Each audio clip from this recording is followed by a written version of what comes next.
Hey, welcome to the Jan Arden podcast and show. I'm here with Caitlin Green and Sarah Burke as always. And what a day it is. We are excited because this is one of our favorite episodes. We are bringing back the Ask Us Anything. You got a song for that? Ask us anything, anything, anything. Ask us anything, and we will be here for you. Listen to now. that reverb. Thank you. Well, you know, I've been working on it. I went to bed last night and I'm thinking, Sarah's going to ask me for a song for the Ask Us Anything. So here we are. And you know what? This really is exciting because we hear from you. We hear about what you guys want to know. And gosh, if I was a 15-year-old being able to ask people stuff that I heard on the radio, or I would flip out. Did you guys ever request songs on a radio? Did you ever try and phone in and get your songs requested when you were a kid? Mm-hmm. Yeah. Yes. Oh my God. One time I got through for a request and I will never forget it. I was walking on air for 2 weeks after that. We've got Jan Richards on the line. Jan, what song do you want to hear today? Calling Occupants of Interplanetary Craft by Carpenter. Could I have picked a weirder song by the Carpenters? That's crazy. And, what is that song? Well, it was a song by Claw 2. It was like a band from the 70s, and then the Carpenters did it. Calling occupants of interplanetary craft. Do you remember that at all? No. We're showing our age. I know, here. but look at. I mean, you look great. Look just as young as you guys right now today. For sure. I just don't know that song at all. But also, I never grew up with my parents listening to the Carpenters. And honestly, I don't think I even know one song by them. Probably. Guys, we got some questions about music. One that even mentions Karen Carpenter. And well, we need to do that. Voice note. So we got a couple voice notes here. Let's start with a voice note. We'll read a bunch of our posts too, though. Okay, here we go. Hi, Jan, Sarah, and Caitlin. I am Daniel, and I am calling from Toronto, but I'm originally from the East Coast. I hail from PEI, and I'm actually just wondering, what musical tastes did you guys get from your parents? I am a big fan of a lot of Canadian artists. I love Anne Murray and Jan Arden, of course, and Sarah McLachlan, but I'm also a huge fan of people like Stevie Nicks, Fleetwood Mac, and Roxette. So as you can see, I've been raised by parents who grew up in the 80s, but would love to know what artists that you guys grew up with or still love now. Also would love to say a big thank you to you guys for your show and continue the great work, because it's something that Oh, Daniel cut out early. But I love Daniel. Well, listen, we totally got the gist of it. Caitlin, over to you. What music growing up? Parents, influences? My parents listened to a lot of soul music, a lot of blues music, but there was also, you know, my mom, they loved Simon and Garfunkel.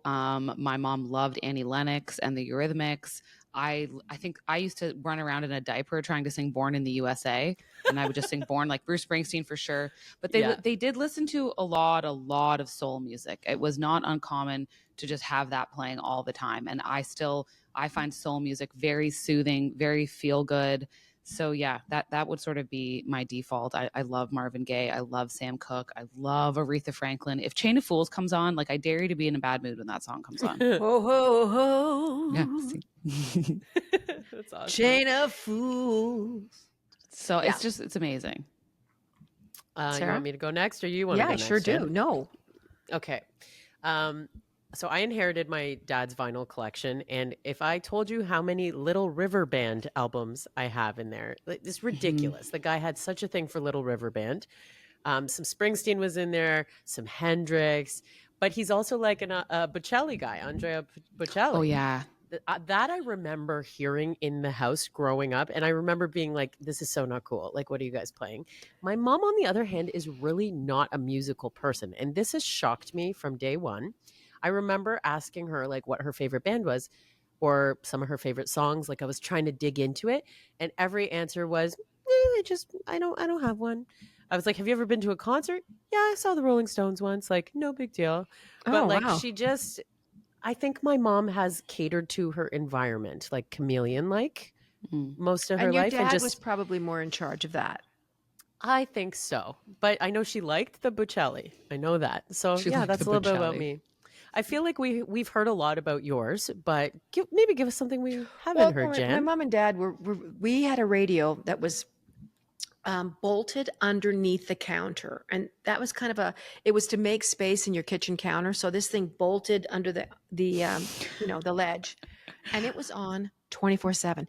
It actually drove me mental because when mom and dad were watching TV, the effing radio would still be playing, like really quietly. ADHD. No. And Yeah, it just was kind of going. central. And I said, you guys don't hear that? Like, does it not bug you to have the radio on while you're listening to, well, I can't even hear it. I didn't even hear a thing.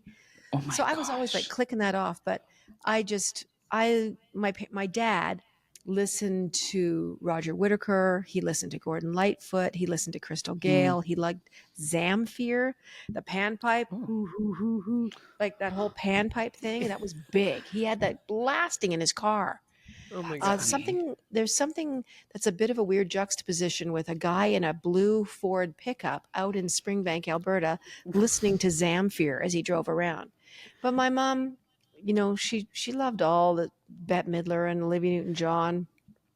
My mom loved a good beat. Well, I like anything with a good beat. So really that's my influences were very, very broad. And of course, not to make fun of the Columbia Record Club, I learned more about music from the records that we got from that outlet over like 7 or 8 years that we actually got those albums, because they send you their choices.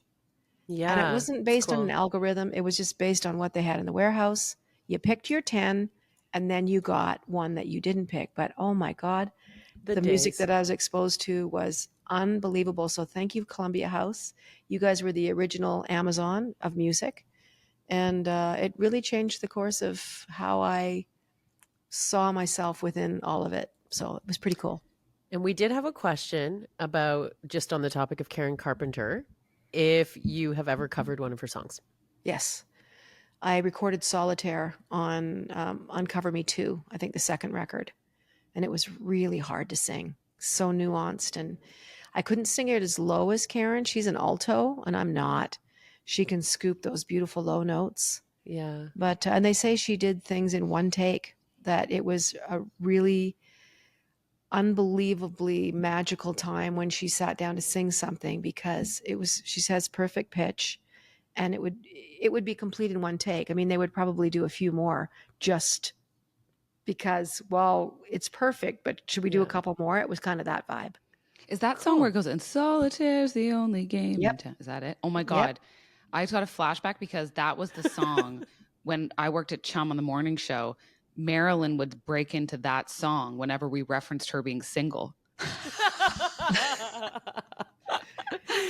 I could hear her in my head when you said Solitaire. I was like, wait a minute, is that the song Marilyn would sing about being single? Oh, it's a beautiful song. It's so orchestrated. I don't know who wrote it. Richard and Karen didn't write a lot of their material. Let me find out. I'll look it up. They had a lot of great writers.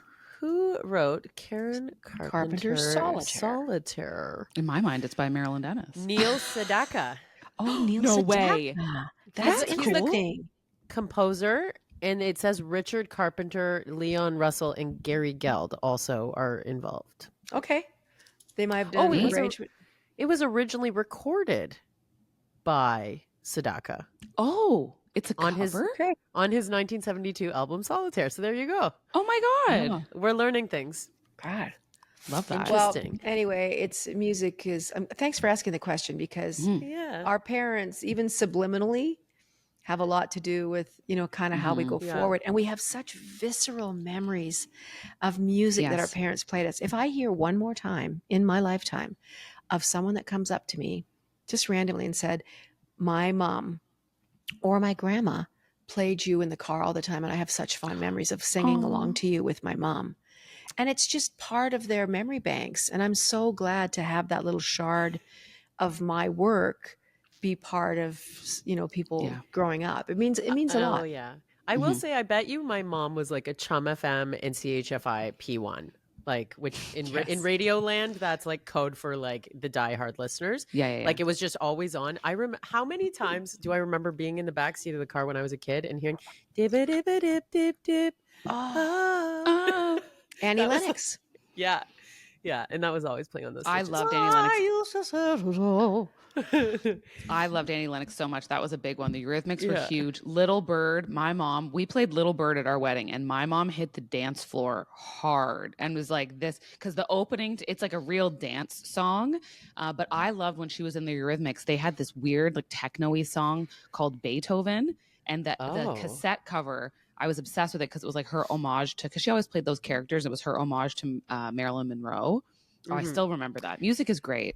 I'm going in one more direction here because I'm going to connect this to the Eurythmics. Extracurriculars as kids is another question that came in. Oh, okay. I feel like I've talked to you guys about dance competition. No, I don't. Oh, I haven't? I blacked this out of my memory if you did. You did We dance had- competitions? Yeah, we were always sort of like for competition working through those pop culture moments at the time. And I had a really cool dance teacher named Stacy who pulled stuff from, back in the day, but also new stuff. So like I remember having a dance to like Hella Good when that No Doubt song came out. Sounds so But good. But also in the same time frame to the Eurythmics, sisters are doing it for themselves. So that was with Aretha Franklin. Yeah. It was Annie. It was a whole group of them. Yeah. And I had this like red fluffy thing. Was that recorded for the First Wives Club soundtrack? I It was wanna on the say- soundtrack. That's all I know that for sure. Yeah. Yeah. So anyway, dance competition was me. I danced growing up. I had like 3 nights a week at the dance studio, usually. How about you guys? I was in Baton, very early days. Cute. So Things I did not know. well, it's I had the baton for a long time, and that's such a really bizarre memory for me. It was seeing this little tiny baton. I mean, it was little, and it always looked so big to me, but I couldn't do any of this stuff. I couldn't twirl it or anything. And I remember Mom driving me to this community hall, and there would be like kids in there just frickin' throwing batons all over the place and trying to do the spinning. But I remember little competitions of being on like a little mini stage and the parents Yeah. sitting out in the audience and having the outfit on that my mom made. And then she finally let me quit because I was such a tomboy. Mhm. And I wanted to play softball, and I wanted to play basketball and volleyball, and I wanted to do all the things. But I mean, I was a little older when that started, but yeah, 5 or 6, 7 years old, baton baby. I sprained my ankle and started working at Dairy Queen. That was the end of dance. Okay, Caitlin, what That's about very you? different. I did dance when I was really little. So I liked the costumes because you would do the like recitals, and we had really nice yeah. costumes. Like I was a little bluebird one year. I was a sailor for tap. So like there were all tap. these. Yeah, like I did tap dancing. I did like jazz. I did ballet when Aw. I was like a little did- kid. Yeah. No like competitive in high school or anything like that. And then swimming I really liked. I liked swimming a lot. But it was just me with like my like swim coach. Like I just did like laps, and I just loved the feeling of being so tired In the at water. end. In the water, and like the feeling of exhaustion after, and I was in good shape, but you're a kid. So you're doing like 50 laps and you just feel so good after. And yeah, and I did choir. I was in the Toronto Youth Choir. What else did I do? That was pretty much it. I mean, I wasn't a joiner. I didn't really care for sports. I liked softball. I liked baseball. Like I would go to a batting cage when I was a little kid. I found that very Batting cute. cage. Ooh. I loved going to a batting Fun. cage. I was a designated hitter on my baseball team because Wow. I mean, in the outfield, I was just wandering around, staring off into space with ADD. Like a ball could hit me on the head, and I would be like, "Oh wait, is the game still happening?" Like I was not good. I Oh, got hit God. in the face. My nose has a bump. I got hit in the nose at day camp with a dodgeball. Explains so much. See, Well, I'm I telling was right. you, Designated hitter. So way to go. sports saved me because where we grew up, like out here, that was the only game in town. There Mhm. wasn't a mall to go hang out in, or it was always extracurricular, or just sports. What position did you play again in softball? I was a catcher and a pitcher. Cool. So I did both. Oh. I did both positions really well. So depending on what Jeez. they needed. Are we still talking about baseball? Surprisingly, my knees are really great. Like I don't have any complaints about hips or knees, and I was on my haunches for years. I Oh my played God. baseball for 10 years. That's And wild.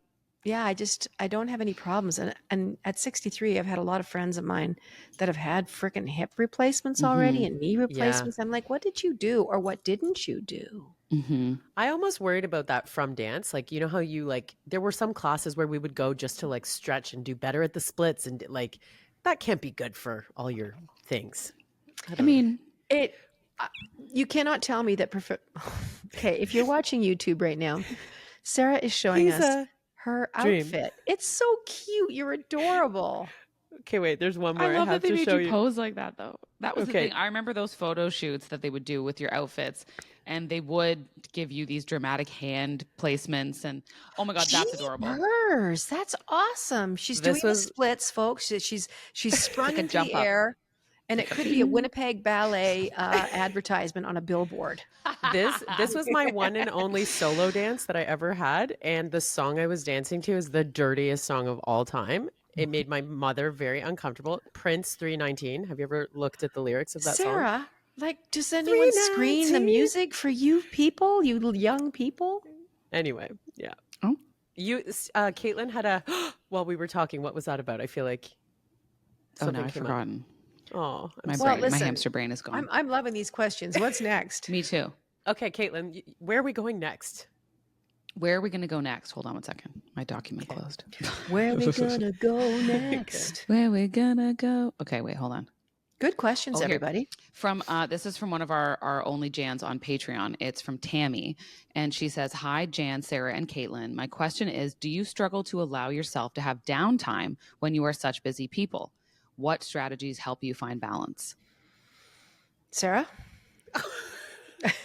She came to me first.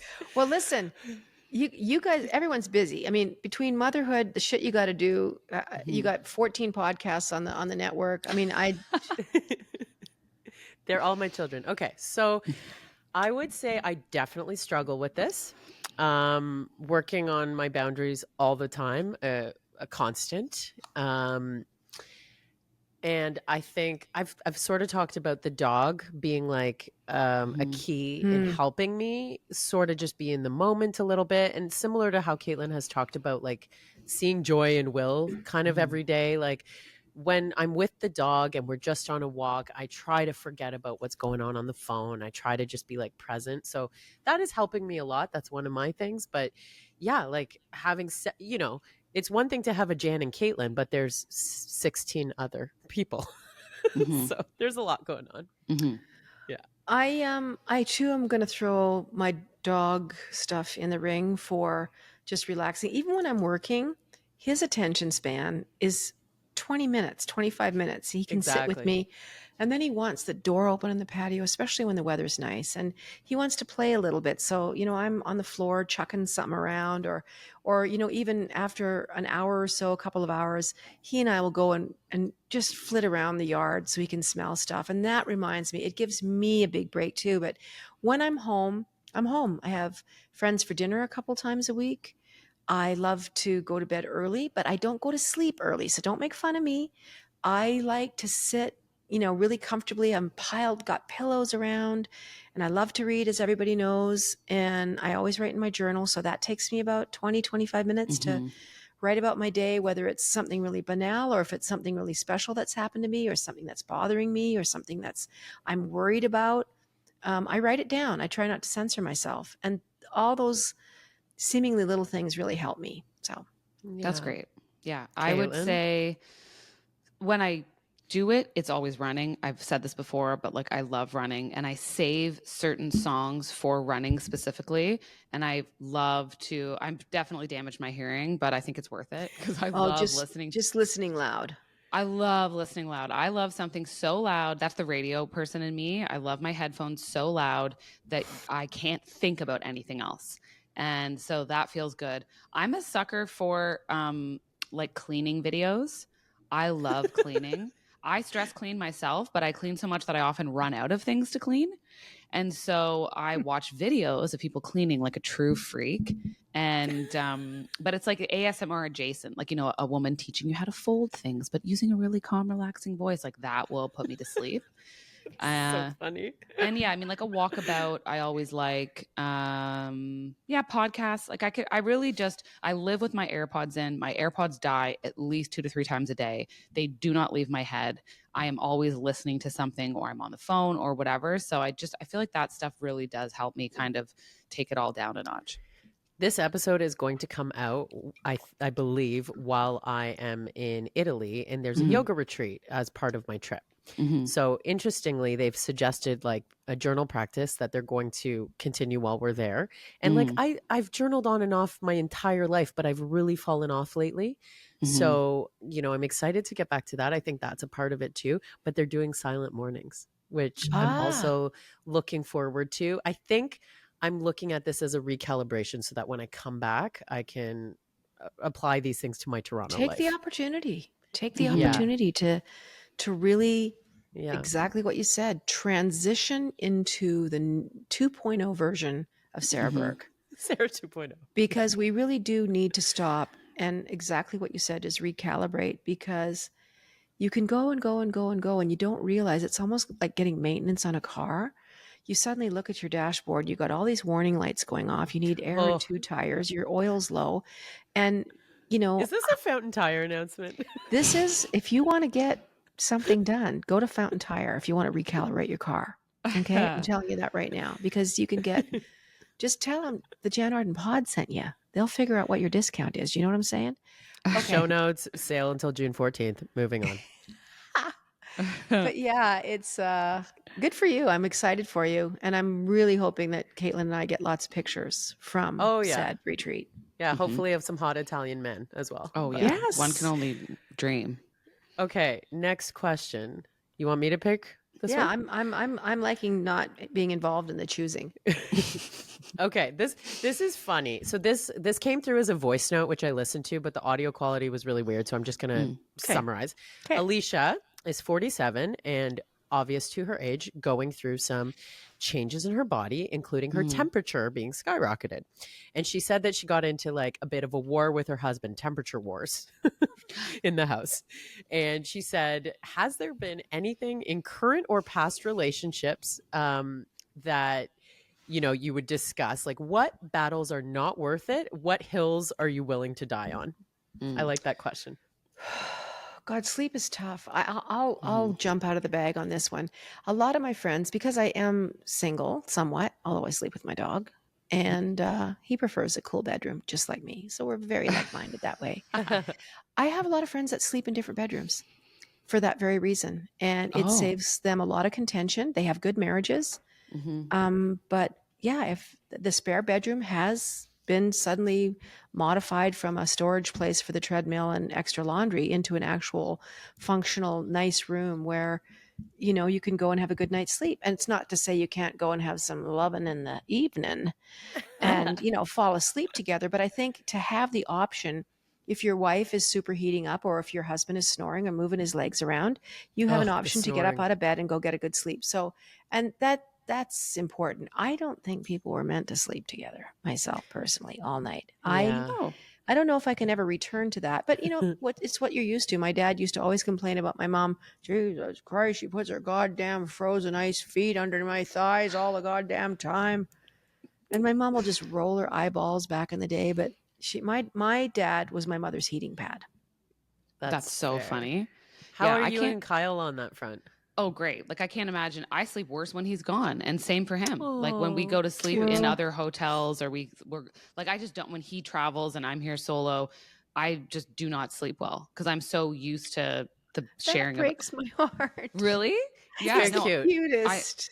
And like his side of the bed remains untouched. Like when he comes, he laughs and we'll make the bed the morning he's like leaving to go somewhere. And he'll be like, I'm going to come back. And that side of the bed, the decorative pillows will like still be there. It'll still be tucked. And it's true. I just stay on my side of the bed. And when we both sleep the same, we like a cold, dark room with the noise machine on.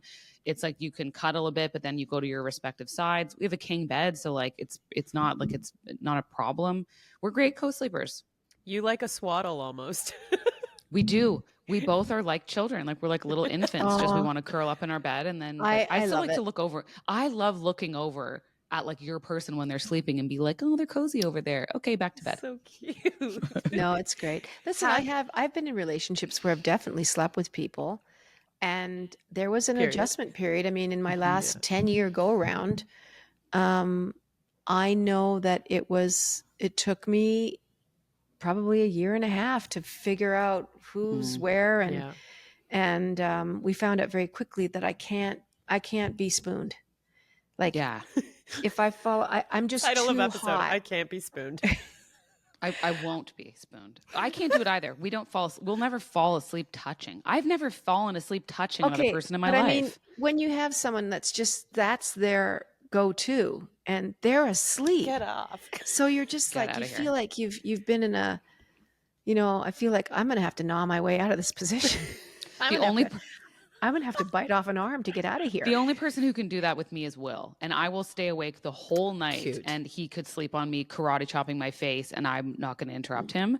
But yeah, not for a partner. That would be like, this person was asking, like, what would you never be able to do, or what hill would you die on? Like, yeah, that wouldn't work for me. Someone who wants to fall asleep like legs intertwined, like I could not. This is what it was. It wasn't a simple leg, and plus a heavy leg interlocked, like laid over your I don't know. I just got too hot. But in my defense, I was in the throes. I was in my 50s, and I was just so hot. I was changing my pajamas all the time. I mean, there were some nights that I got up and I had a quick shower and put new PJs on. It was just burn, baby, burn. Disco Inferno is what was going on with me.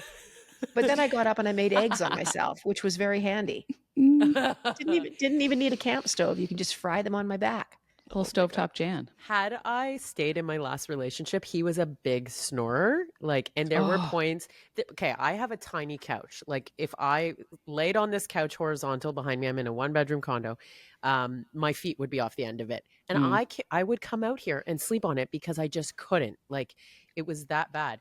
Add to it the spooning, and then the snoring's in your ear. So I had found my process to get him to stop when it would wake me up. I would do a little shake.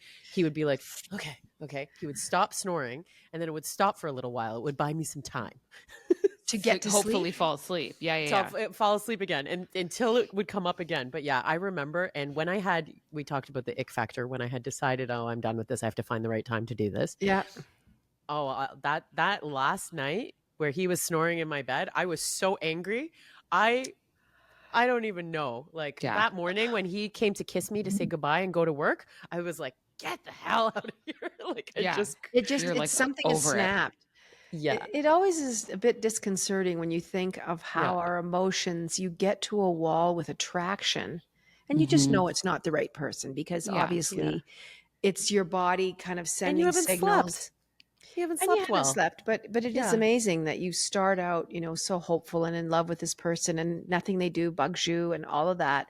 And then slowly, but it doesn't always seem slow though. It can literally go from one afternoon to the next evening where you do have the ick. Like, you're just like, I cannot do this. But back to the dying on, what hill would you die on? I would say you need to be mentally aware and not that I need you to be in therapy, but I need you to be aware enough of your own emotions. What's that called? I feel like, Caitlin, there's a self-aware. Word for this. Well, yeah, it is self-awareness, but yeah, if you're not emotionally mature, that's a you need you're like, I need your EQ to be adult level, so we can communicate though. The hill I'm not willing to die on is if you can't communicate properly. Yeah. Mine is more tangential. I'm like, you cannot be messy. You cannot be messy.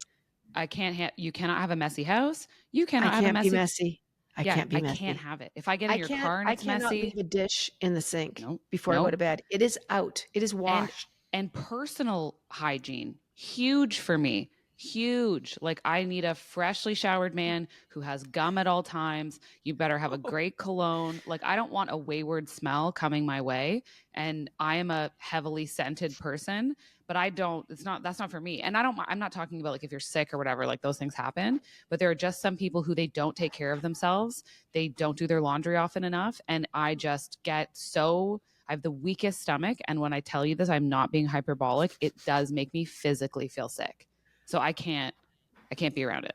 Oh, you would have hated the guy I dated who was like on protein kicks all the time, obsessed with the gym and like eating tuna fish so much that I was like, she's Stop just it. having a Gonna throw visceral up. reaction. Stop I'm it. gagging, and I know who you're talking about. The over fitness people. There are some people who like I can smell their photos on Instagram, and they are just like they are in the gym. They are in the gym, and then they post a picture of The their gym dinner. is in them. The gym is truly in them, and then they post their dinner, and it's like a plate of farts. It's just like boiled chicken and broccoli, and they're like, "Oh, I'm protein loading." I'm like, you get away from me with this.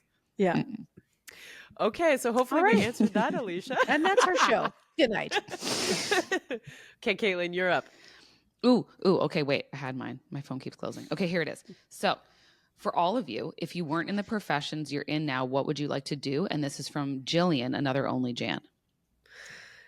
Well, we've had similar questions, and I'll just say right off, but I've added on to my list. So archaeology is still very, very high on my list.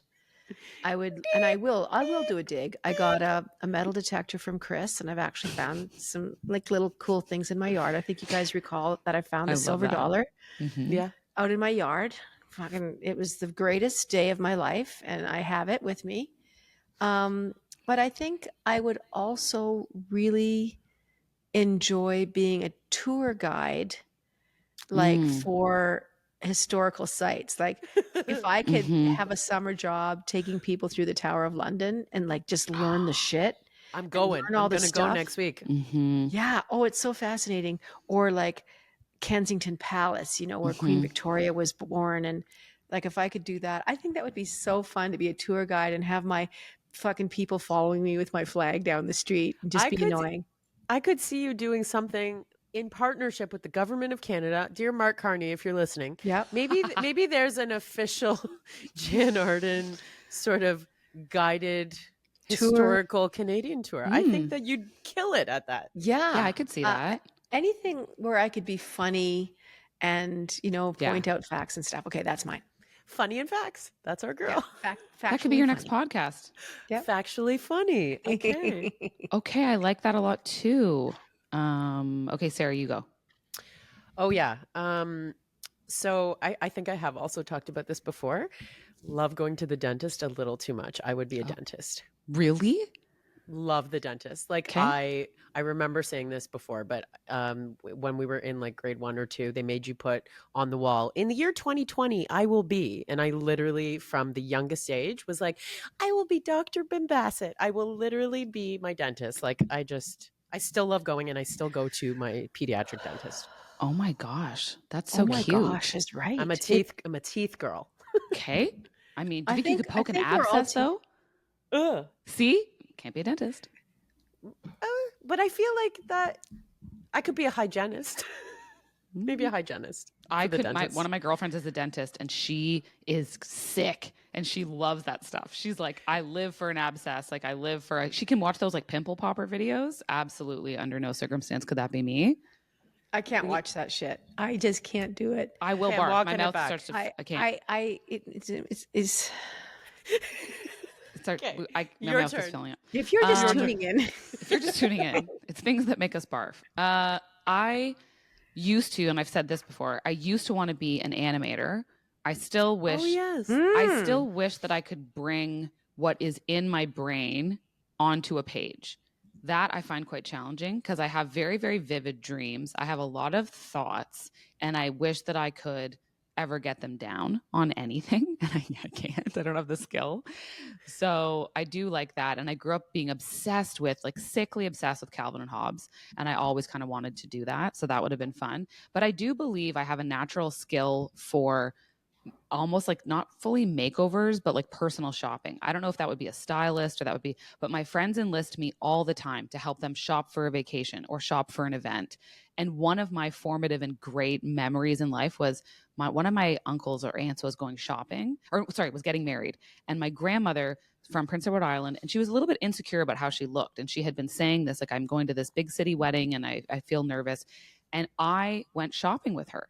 And I went to a department store. I forget which one it was, but I picked out her outfit and she felt so good in it.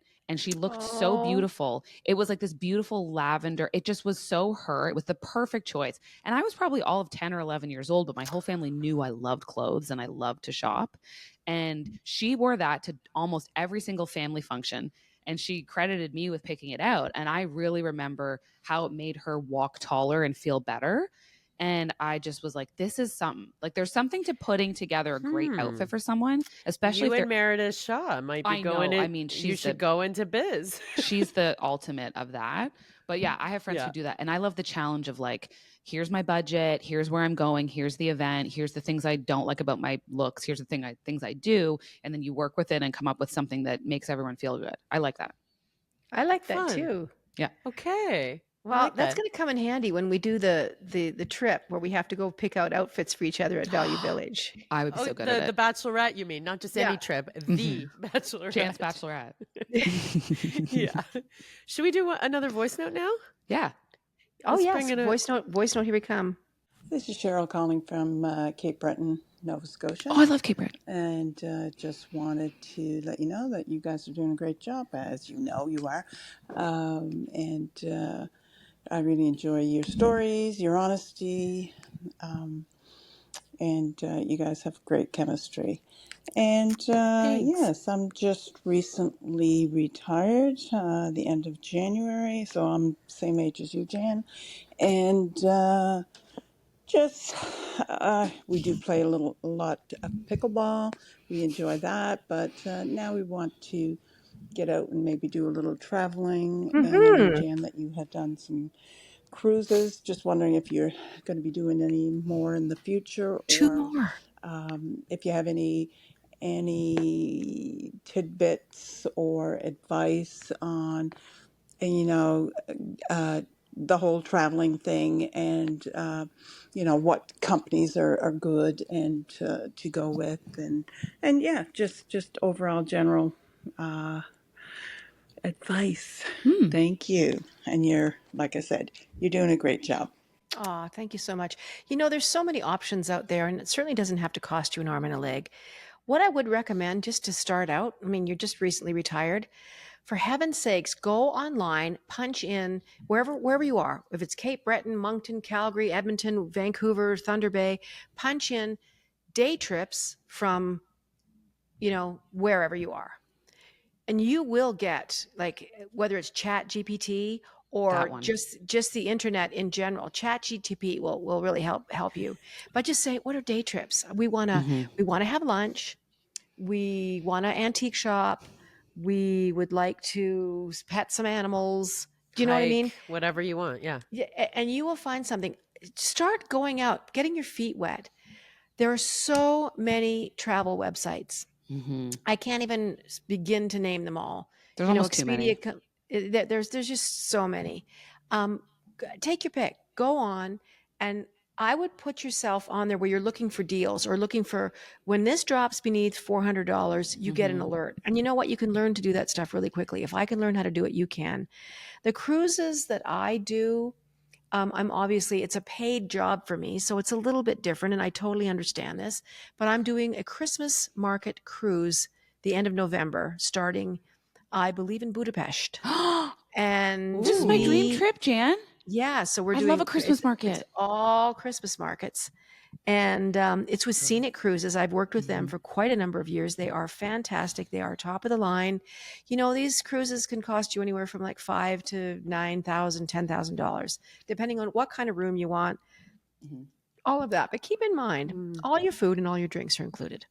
Yeah. So when you go on holidays, vector that in, because you might get a trip for $1,500, like a flight and a hotel room, maybe for $800 for the week, but your food and drink can really skyrocket that. Or, anyway. And then I'm doing another one next May.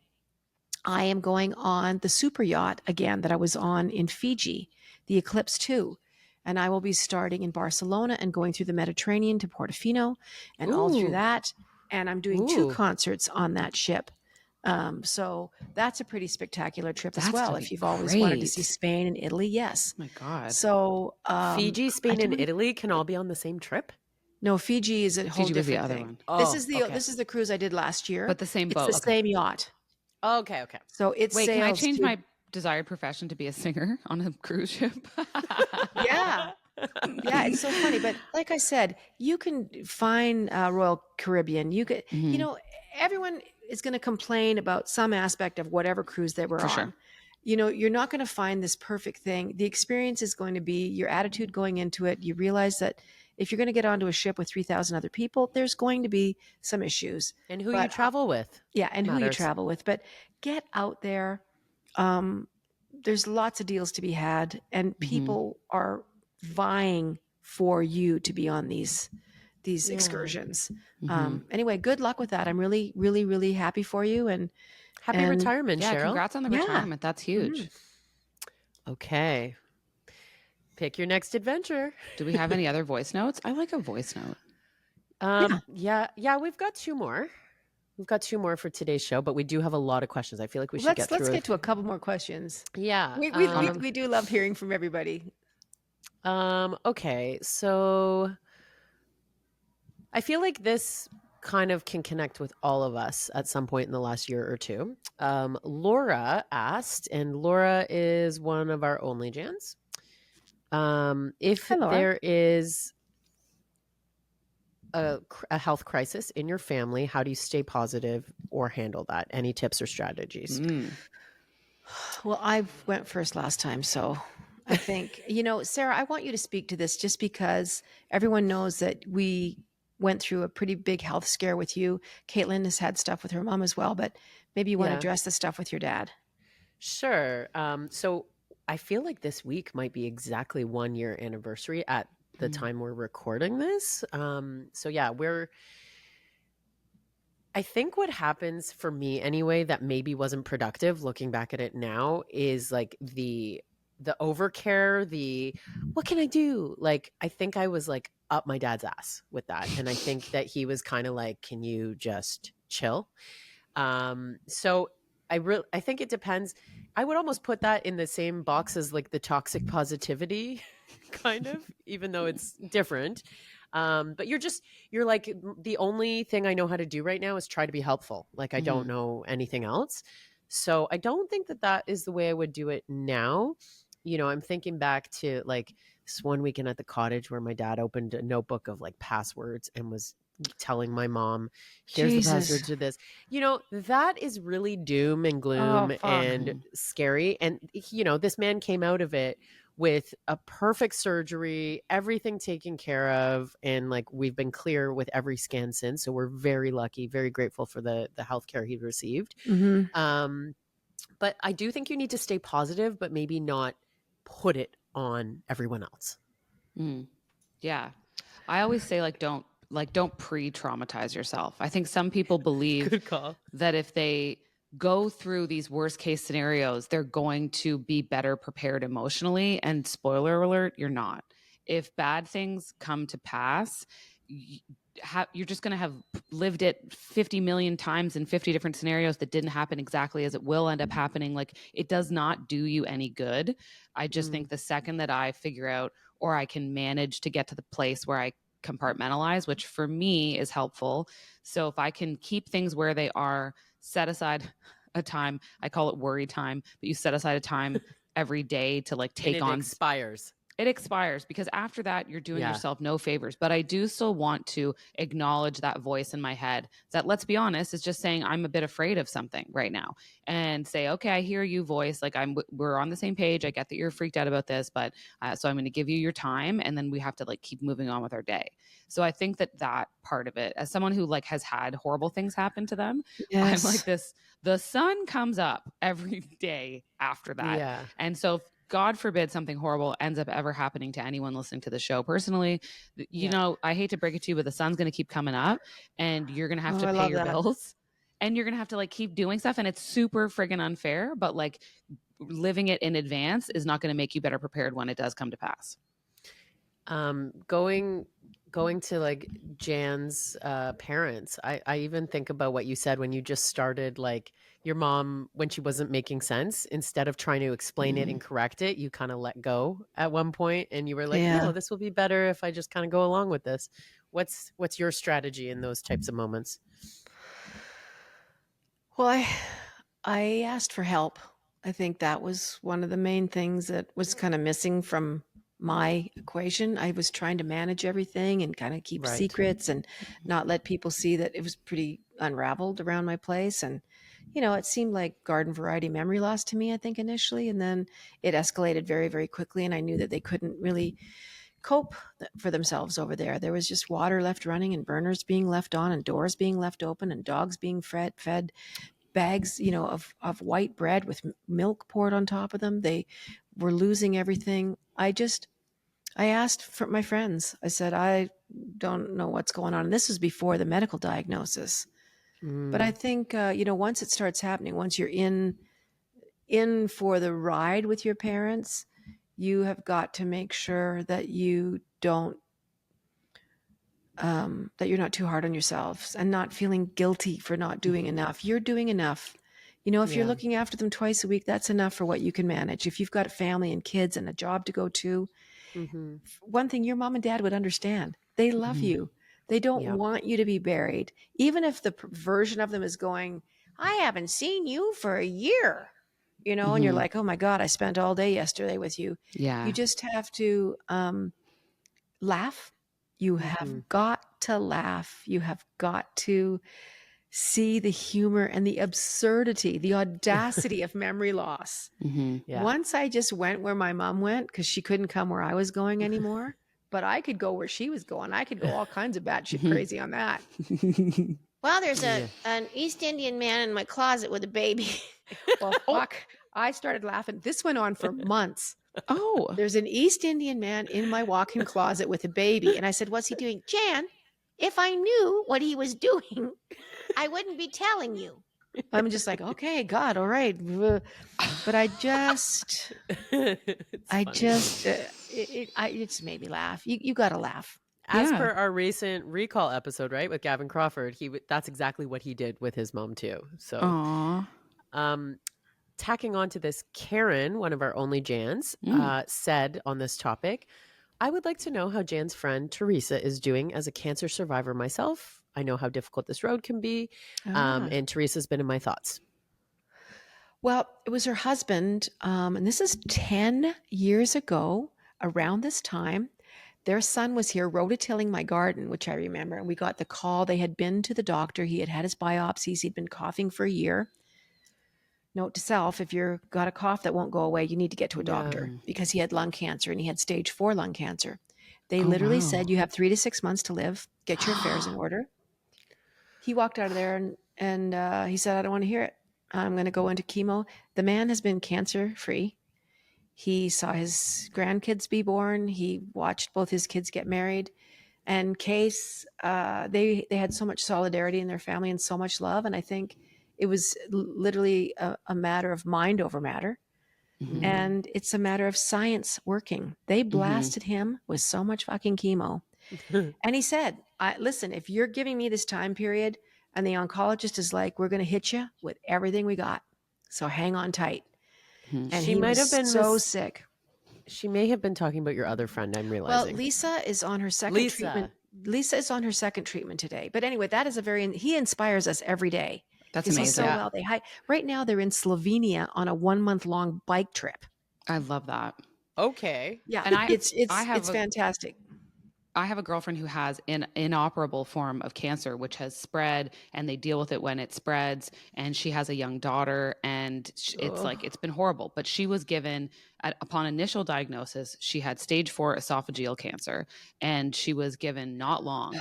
And this is now, 10 years ago. And amazing.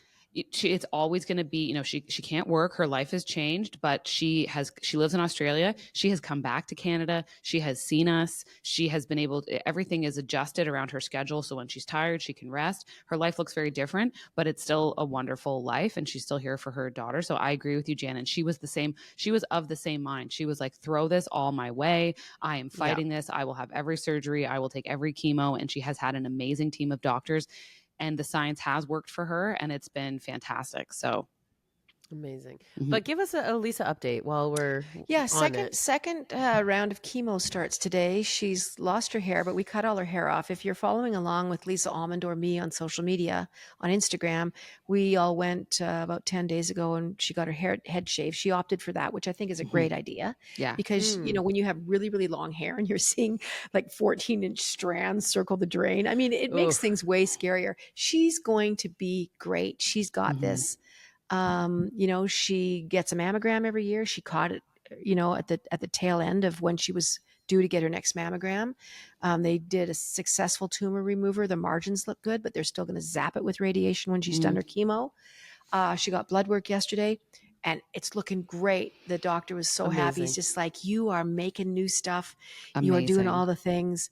But it's not without, it's trials. She's said her head is so freaking itchy that she just wants to literally like scratch her ears off. And the first week was scary because it's so many side effects. The nausea is pretty tough, but the medication has come so far in 2 years. In the last 2-3 years, the nausea medication. But yeah, I'm so proud of her. She came for dinner last night. I made her a really nice dinner. Oh, and we watched this crazy movie. I have an app called MUBI. Movie. Yeah. And it is one of the best entertainment apps I have because the movies are so batshit crazy, folks, that literally we can pick anything. Lisa and I sit there in absolute, utter disbelief. Like we have to keep stopping to say, is anything happening? What is going on? The one we watched yesterday was like only 82 minutes because she said, don't pick something long because I'll fall asleep. I have no idea. I couldn't explain to you what we watched today, but she left smiling and laughing.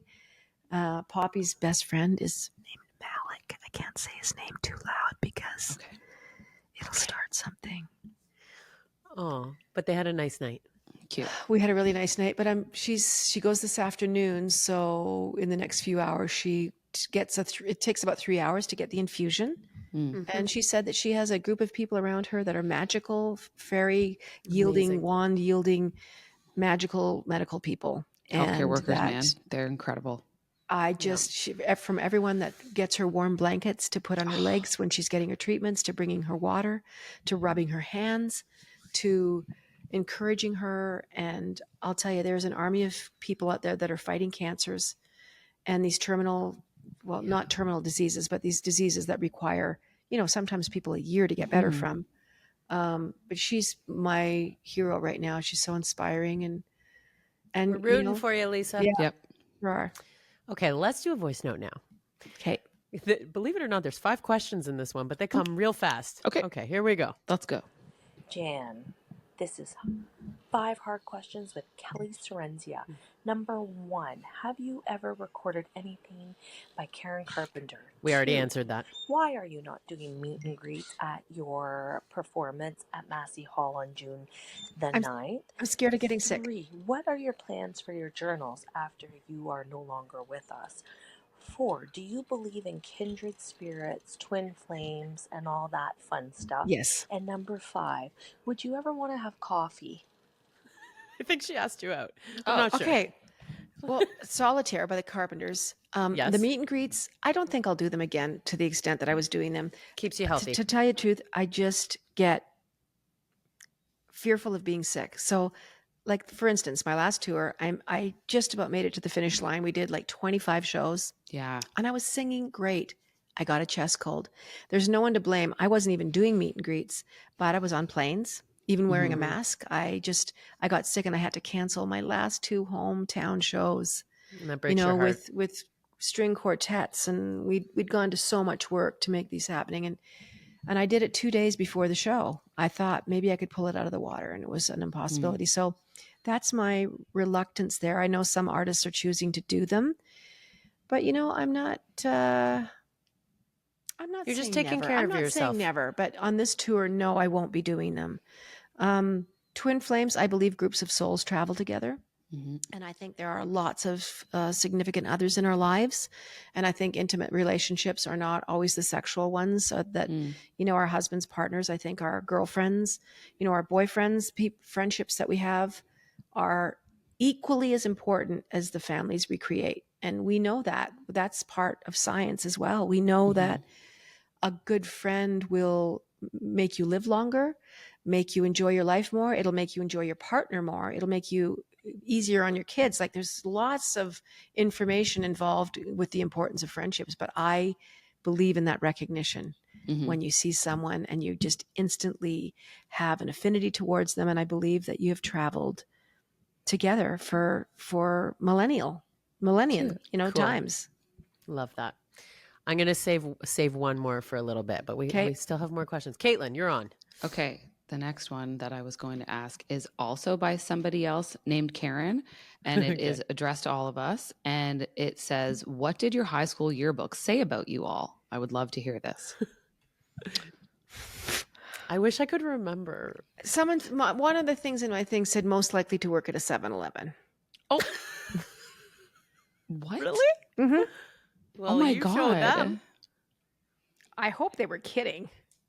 They must have been. I don't even know what that But means. I really did love 7-Eleven. I was one of those people. And there it is. It's because I was a country kid. And it was Yeah. because getting to a 7-Eleven, and getting a Slurpee, was a big deal.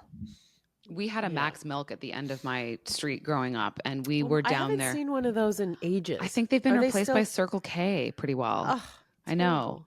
But I love the little owl popping out of the, like, whatever the logo was. And we would go down there and we would get the slushies, and we would fill the slushies with 5-cent candies, and the 5-cent candies would freeze and they would be hard to chew. No, I love this. Yeah. So we would go down there and just a gaggle of girls, because it was the bottom of my street. And the neighborhood I grew up in, the beach, a lot of the houses were like up on hills. Like it's very hilly. So sometimes to get down to the main drag of Queen, you had to walk a bit if you were at someone's house. But my house was close to Queen. And so we would all hang out at my house, watch movies, and then go to do a slushy run. So, I mean, I could have worked at a 7-Eleven. That would have been great. Amazing. I was voted biggest Zach Morris. Oh, so like, does that mean like not class clown, but like? I don't know. I mean, like up to no good, maybe. I don't know exactly. I feel like that would have been a fair assessment for me too. Like I'll make a point of whenever I next talk to my mom being like, can you pull out my yearbook and see if there's anything in there? But yeah, I was kicked out of class a lot, to be honest. I mean, I wasn't kicked out. I just don't know if I was there. I was like I was pretty talkative and I got in trouble all the time. Okay. Oh my That God. doesn't surprise me, Sarah. Miss Mooney, I need to apologize to you on this Sorry, podcast. Miss Mooney. Sorry. Miss Mooney, she was picking on me a little bit, I believed, and to punish her, she was a gym teacher as well. Oh. She had this whistle. At the end of the year, I bought her a whistle and I dipped it in a toilet and gave it to her because I'm a terrible human. Oh my God. That's savage. Damn. That's a little on the edge. That's I know. toilet level. What? It wasn't a dirty toilet. It was a clean toilet, but I still know, not. but I'm not She thrilled blew it with in what front you of the just said. class. She blew it in front of the class. This is why I'm apologizing publicly. Miss Mooney, I'm very sorry. Damn. If you're just joining us, This is toilet time. Little dump. I will say, like, I mean, I guess I should go back and ask my teachers. But I think that the biggest problem would be getting me to class. And so getting me to focus. But I was like, I wanted teachers to like me. And it would depend on who I was with in class. But yeah, I was more prone to just like kind of just wandering, doing my own thing. So but I did. Oh no, this was why I got voted this was because my grades were still okay. Like I could still, yeah, exactly. So you could get away with shit. That's exactly what it was. I was like, I got away with stuff that I think that other people maybe felt like they were like, how is this happening? Like, why is this rolling off her back? Why did you do better than me on this project? I had this too. I'm still back with The toilet is still haunting Jan. I haven't. Sorry, I'm trying to move ahead with you right now, but I know. I'm sorry. You'll never look at me the same. I know. but similar. Like, so being kicked out of class all the time, having some trouble with the teachers, doing my projects, my essays, literally like 5 hours before they were due. I was notorious for still getting good marks. So like everyone was just always pissed. Like, come on, really? Yeah. Some Yeah. teachers was didn't so like, average. obviously, my like attitude about not caring Yeah. as much. And it wasn't that I didn't care. I felt really bad about the way that I was. I just was like, this is just kind of how I am. I feel like I need to find Miss Mooney, buy her a bouquet of flowers. Like, really. Don't tell her, because honestly, she doesn't need to know this. This can just be our little podcast secret. Well, let's cast a net. Let's see if we can have our listeners find Miss Mooney. No. She's And like, I've been battling lip fungus may- for 30 may- years. Barb said, and Barb is one of our OnlyJanns. Hi, Barb. A couple things. First, Jen, I would love to hear an on-the-road story from when you toured with Michael Bublé, one of my favorite Canadians. Would love if you had him on the show. We've got that request before. Do you have a Michael Bublé story? Oh my gosh, I got so many Michael Bublé stories. Say, We how had can you so narrow much it fun. down? I toured with him all over the world. So, I went through the States. I went through all of Australia. I went through all of Europe. I mean, I just remember going to these little, Luxembourg, like this tiny little, it looks like an ant. It's a country that's just, how is this a country? It looks like, Queen Street, downtown Toronto. That's Luxembourg. But, he loved to throw on like a ball cap before the show. And I went with him a few times on one of these little sojourns. It would be very busy lobbies with people getting their drinks, very excited. Let's say the Sydney Opera House in Sydney, and we'd go with him. A few of us would go. And slowly, people started recognizing him as he was making his way through the crowd, and they would having a drink. And then he would just take pictures with everyone. And then, of course, security would get involved a little bit at some point, because as the murmur wound its way through the crowd, where Michael Bublé's over by the bar, he's taking pictures and blah, blah, blah. And it was really cool. He just, he was so good with fans, and he's still so great with fans. Like you cannot believe how he is with people.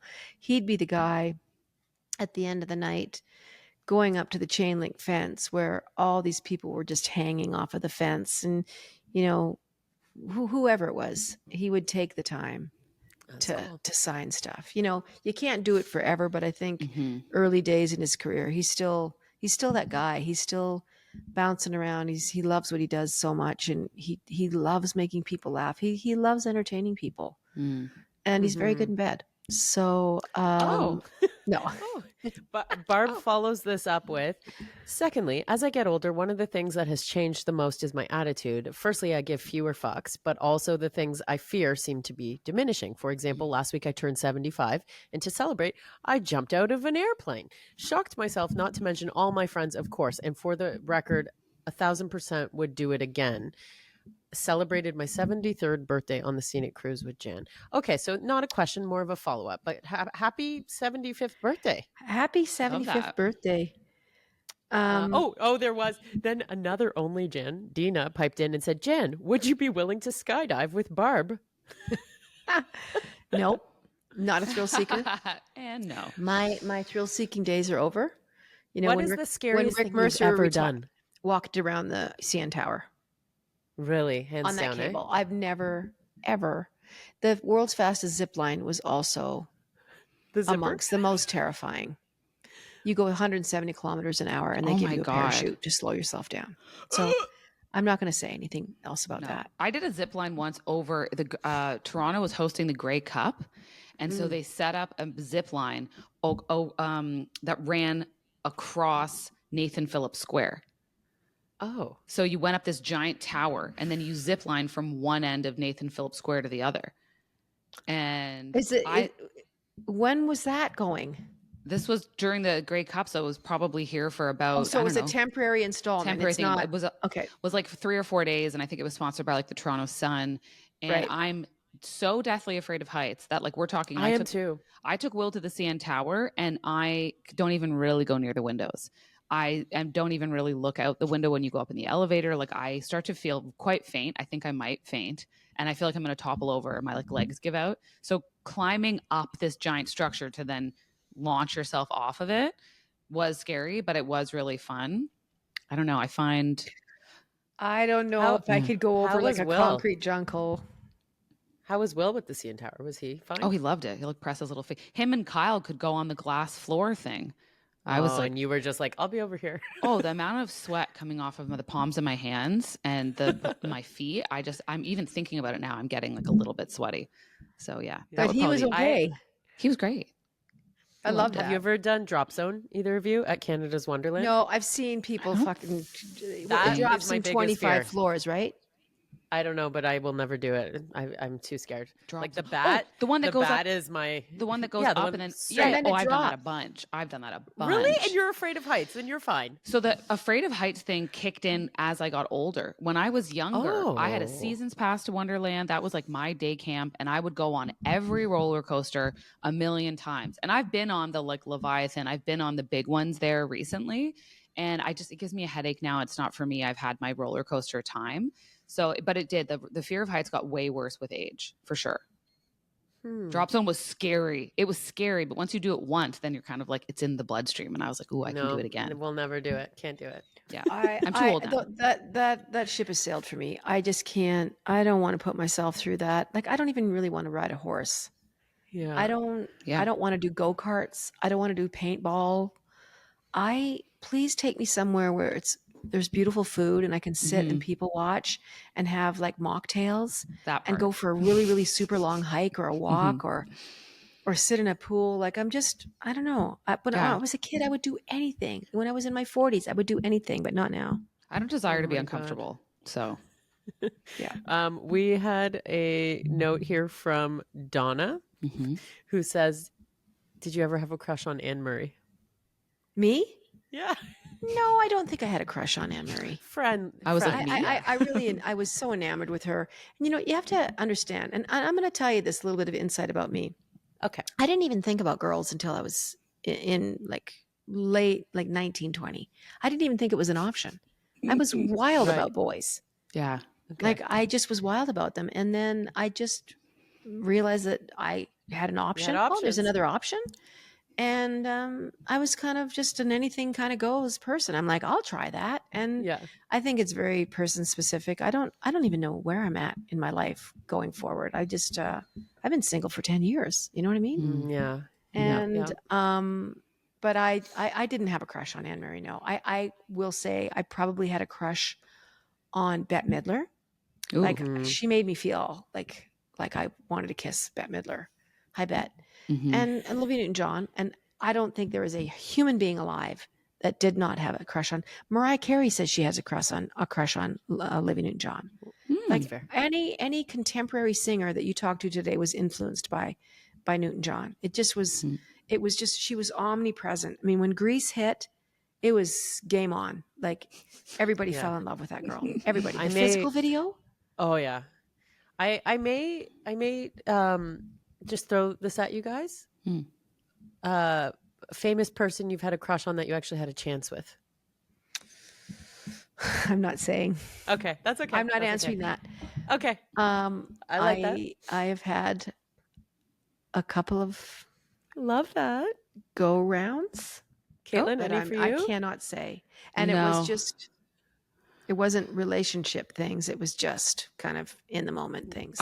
Thank you so much for that question. I've never met a celebrity who I had a crush on. I don't. Oh no, that's not true. Well, okay, but like I met Joshua Jackson.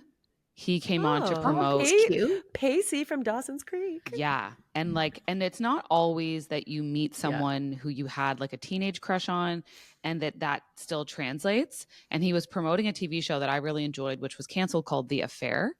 And so he was promoting that, and he came to do radio. And when I went into the green room to get him out of the green room and bring him into the studio, I burst. I couldn't even stop myself. I saw him and I went, "Oh my God, it's you!" Like I just was like so immediately unprofessional because I don't know what it's because I went in to get another guest who I was friends with who was going to come on the show, and he had come in with his team, and I wasn't expecting them there because I was bringing her in first, and he was there, and I like didn't even acknowledge anyone else in the room, and just was like, "Oh my God, I don't want to wait." Yes, and then I found that I was like more into him, meeting him in person. He was like a very warm, amazing energy. He was wearing the softest sweater I've ever felt in my entire life because we did photos together, and he smelled incredible. It was just like he must have been that's wearing a like turn on. It is. I love Yeah. a good smell. I need that. And he must have been wearing like a Cuccinelli sweater. I've never touched something so soft in my life. And I just love a man who emanates coziness. And he did. But I had no chance with him. It wasn't like he was like, hello. The celebrities who would hit on you when you meet them were always like, ugh. Like they were like, barf. Like Robin I will bridge Thicke. the gap. Like, I will bridge the gap between both of you. Okay. I will give you a bit of detail, but without mentioning the name to protect the. Okay. You understand. The guy from Weezer. Oh, I wish, Jan. She's never met him. I wish that. Yeah, never met him. Still would do bad things if I could. So Canadian band. I'm not going to give a genre. I'm not going to give anything. But had a I little hope thing. it's not the Guess Who. Come on. But yeah, it started on Twitter. Funny enough, I was like posting pictures of vinyl, got a DM being like, "Oh, playing a show in town this week," and this band was not big at the time that this was happening. They're much bigger now than they were at that time. And we hung out and listened to vinyl and smoked a joint together, and it was so cute and cool. Blue Rodeo. No. What, can I ask what year? My generation. So okay. The 90s? like I'm an 87. Early 2000s? I'm an 87 baby, and I would say that this person is within like 3 years of me, 4 years. Okay. Yeah. But yeah, it was really nice, and it continued on for like a couple different tours, right? But nothing crazy. Just like, nice to meet up, and now we're actually very good friends. So okay. So this is going to kill me. So when we get off air, will you tell me? maybe if you're Okay. lucky. It's nice to have a friendship. It's nice to maintain these friendships. Have a friendship. Yeah, and there was definitely a point where I started seeing all. I know. Jan didn't know what the off ramp would be, and well, it's nice to have a friendship. No, I was just gonna say, like, there was a point where I started seeing lots of blonde girls get invited to the green room after the show, and I was like, okay, Oh, all right. there's an exit there. Yeah. So this has been really fun. We have one more voice note. Shall we? I'm so ready for this. Oh, can I just answer one more? We didn't get to the will you go for a coffee? Remember we had 5 questions and we did 4. Yeah, that was Karen. I won't Kelly. I won't go for coffee. And I'll tell you why. It's because I don't do shit fuck all when I'm on the road and doing stuff. And I'm very shy. And I just don't do stuff like that. It's too hard on me. Yeah. And unfortunately, that's just not something that's ever going to happen. I'm not a go for coffee person at all. I'm so sorry. That's okay. Okay, here's our last voice note for Ask Me Anything. Here we go. Hi, ladies. I am just wondering if Jan has any memorable moments from her time on the Vicky Gabbro and Deanie Petty shows. I loved when you were on those. They were so goddamn funny and real. It was just like you guys were sitting at a kitchen table shooting the shit. It was so damn good. You just bounced off of each other. It was beautiful. So yeah, I'm just wondering if you have any memories you'd like to share with us of being on that show. Have a great day, ladies. Thank you so much. Both incredibly intelligent women. I mean, you look at someone like Deanie Petty, who had her show in the 90s. Vicky Gabbro as well. Vicky was in Vancouver. Deanie was in Toronto. I mean, Deanie Petty was a journalist and a writer and an artist creator. She was a helicopter pilot, for God's sakes. Vicky was really the voice of a generation. She was right up there with Peter Zowski for me, as far as CBC journalism went. Her show was intelligent. Her interviewing skills are probably some among the best in the world. So when you do shows like that, and they don't exist anymore, I will tell you that right now. And don't get me wrong, I love The Social. I think Mary Berg does an amazing job. There's some great talk. Meredith Shaw, our wonderful friend Meredith Shaw, is an amazing interviewer. But those shows were very specific to a time, I think.